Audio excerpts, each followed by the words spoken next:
welcome to the first Back to the City of the new year, and we're kicking it off as we mean to go on with video.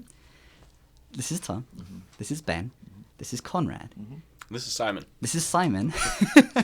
All but Simon from Self-Evident. And I'm talking with Self-Evident today because you guys are about to have a record re-release, a vinyl release of the record Endings. You're about to have been a band for 20 years. Yeah. Is it August? Yep. Okay. August. We gotta book that show. Yeah. I feel like I almost know the date, but I don't. Yeah. Endings came out in 2009. Mm-hmm. Yeah.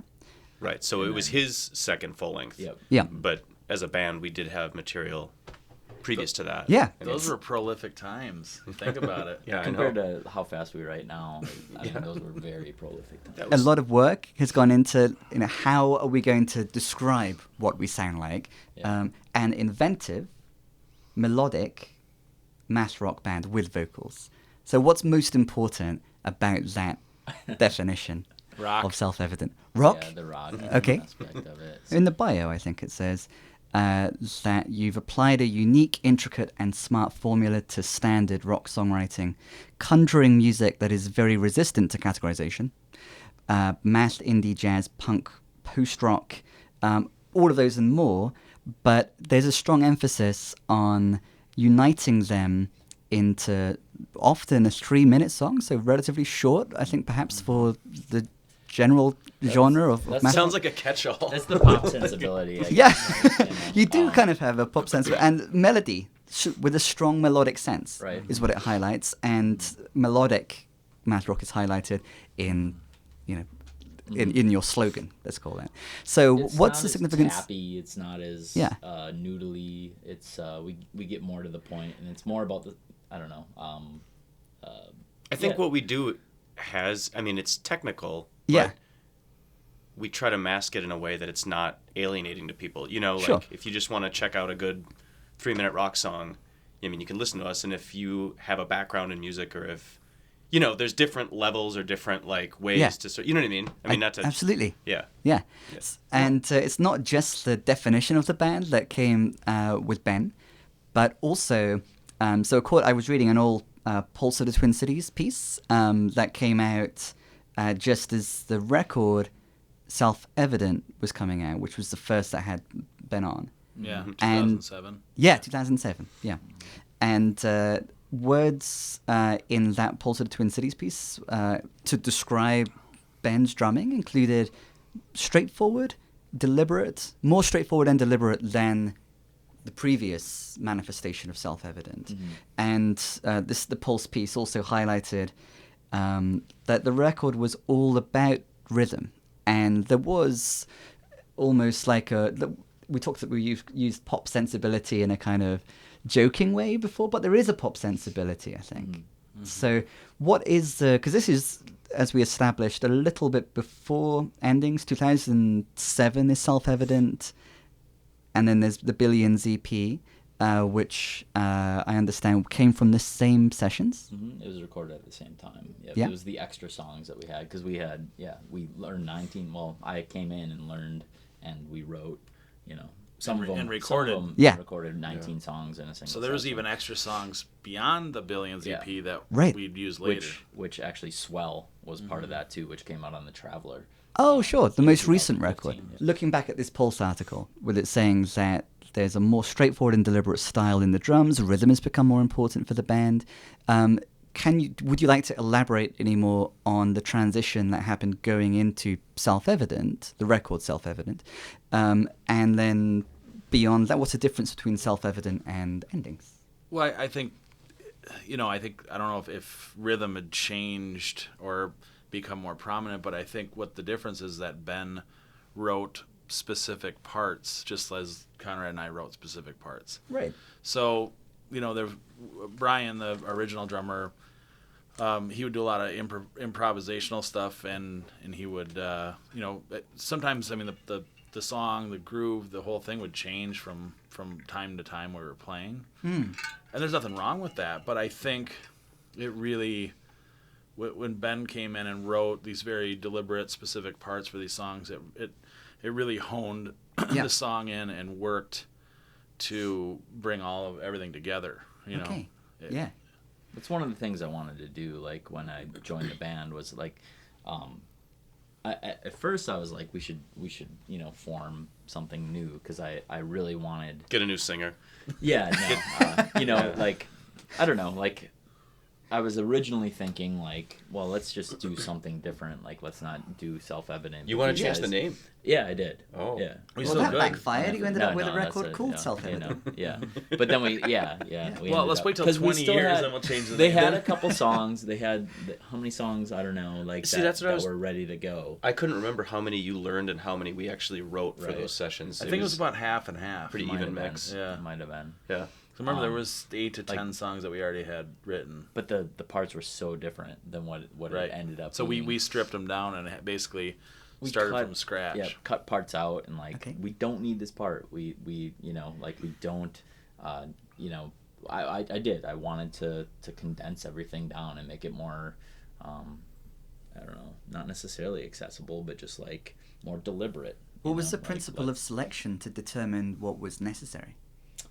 I don't know. Just the feel of it, like cut the fat. Like, we don't need to repeat that. Do we need to play this 8 times, or right, exactly? Is 2 or 3 enough? We could shorten that up. We can make that more concise. We're getting the idea across. Like, that's the point. It's, I know this is abstract, but like, let's move on from that idea now, instead of like just killing it to death. We talked about the word ideas came up and the word abstract came up, which reminded me of abstract concepts being like pets. I think, is that that's not from Endings, that's from Neither Quarrel Nor Agreement. Oh my God, yeah. On epistemology. I don't know if I can speak to that anymore. So it struck me as interesting, though, that the record before Ben joins is called Epistemology.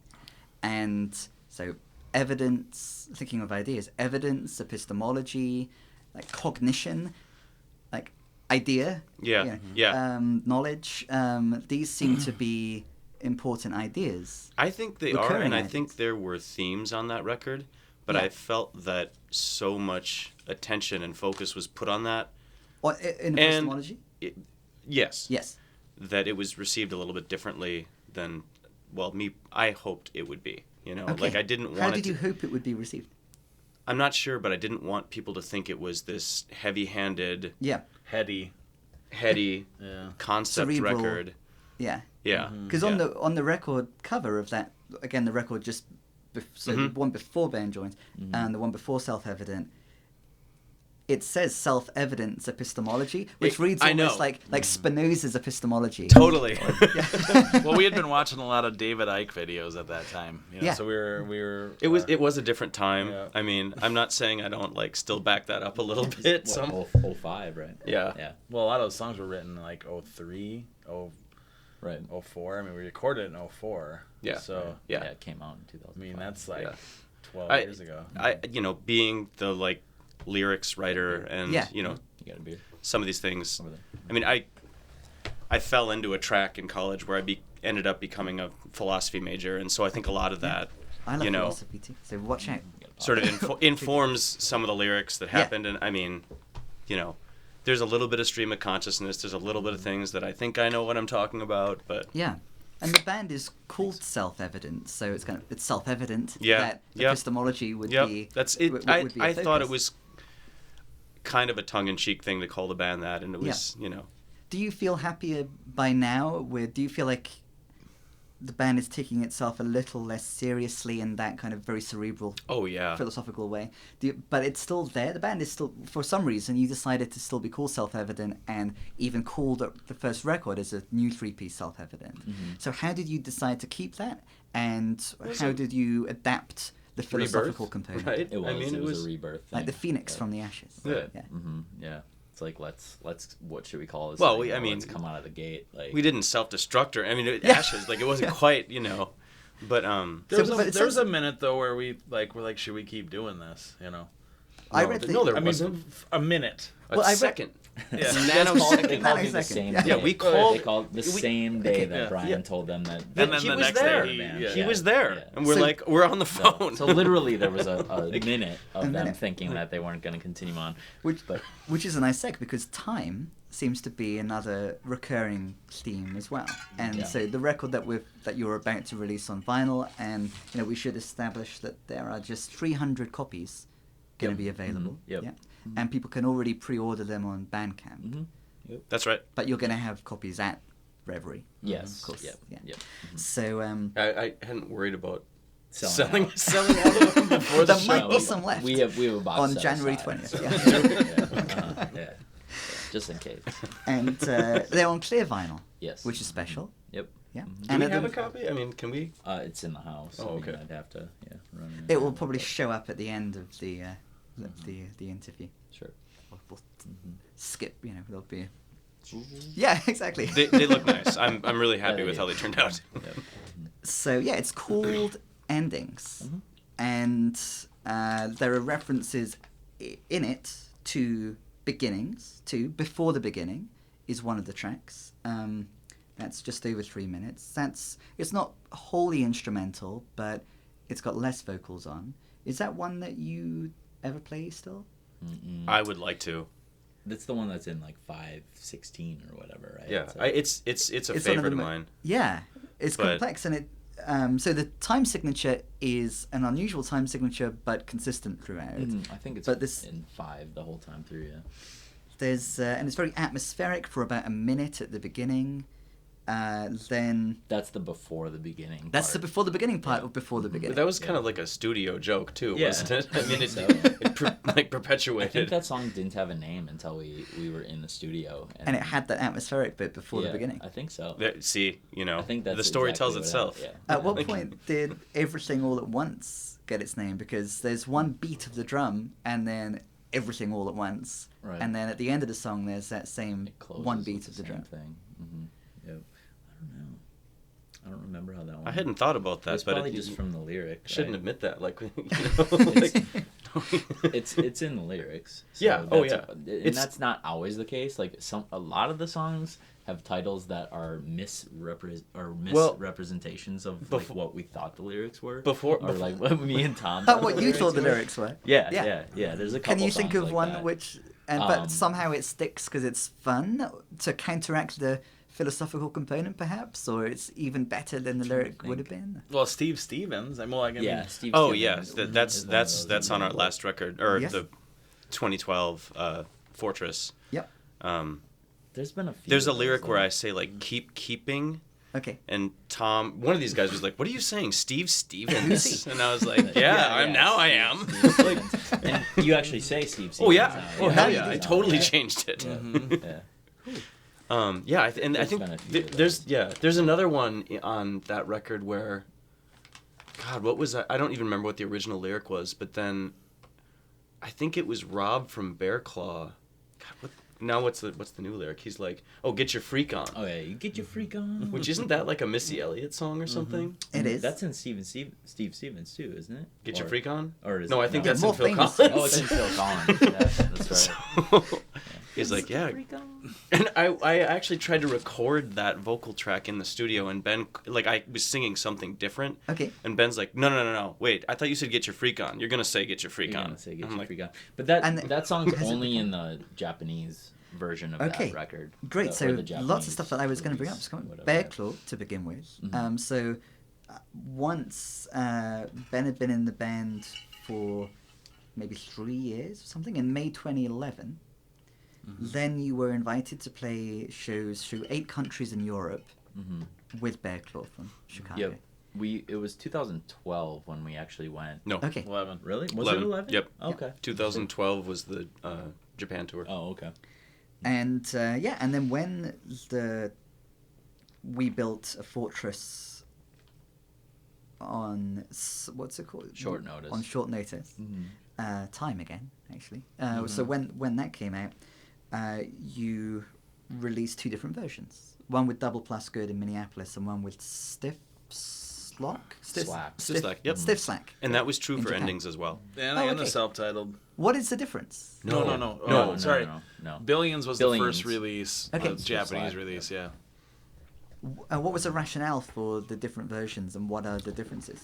I think he wanted to have something different to put out. Yeah. I mean, it was that simple. We just Takuya, the guy who owned, is Stiff Slack still? Are they Yeah. still? Yeah, Okay. yeah. Cool. But yeah, he, something to differentiate it from the U.S. release. So, fortunately, at least on endings, we already had extra material ready to go, and I think we sort of planned it that way on Fortress too. We had like 15 or 16 songs, so that we would have enough for an extra, for folks who want to pay more, order the import release. It's got some extra, completists. Sure. Yeah. Cool. I don't know if we'll have enough this time around. We'll see on this future full length. We'll do it. Okay. Yeah. Well. we'll have to see what the future holds. We'll have Yeah. to- I guess so. Yeah. Yeah, because right now we have 8. We have 8 new songs. So whenever we have right around 9 or 10 is when we start booking studio time. So I just heard a fragment of one, Mhm. and it sounded great. It didn't have any vocals. Not yet. So we were talking about at what point the songs get names. At what point do the songs get vocals? Do you they know what all emerge as like instrumental songs to begin with, or sometimes you have like a lyrical idea and then that prompts? It's always What comes it's always just music first and then Yeah. vocals later. And like a lot of instrumental bands, the titles sometimes aren't relevant to the song. I Right. mean, not always, but like Well, I was going to mention on endings, the song "At Last" was Yeah. originally called "Endings" Oh. because it's a word that appears in the lyrics. Yep. It was just something I settled on, like that'll be the song title. But then when we were sort of throwing around ideas for the album title, "Endings" was one of the things that came up, and I think you were like, "Okay, well, if we're going to call the album "Endings" this time around, I don't want to have I don't want a title track or whatever." Sure. So we switched it to "At Last" because that's another lyric in Because there. you already have self-evident, and you already have the song self-evidence, Which Yeah. is on a different record. Than, which is on yeah. epistemology. Mhm. I Yeah. believe. Yeah, on Fortress, there was a conscious decision to have a title track. Hmm. Yeah.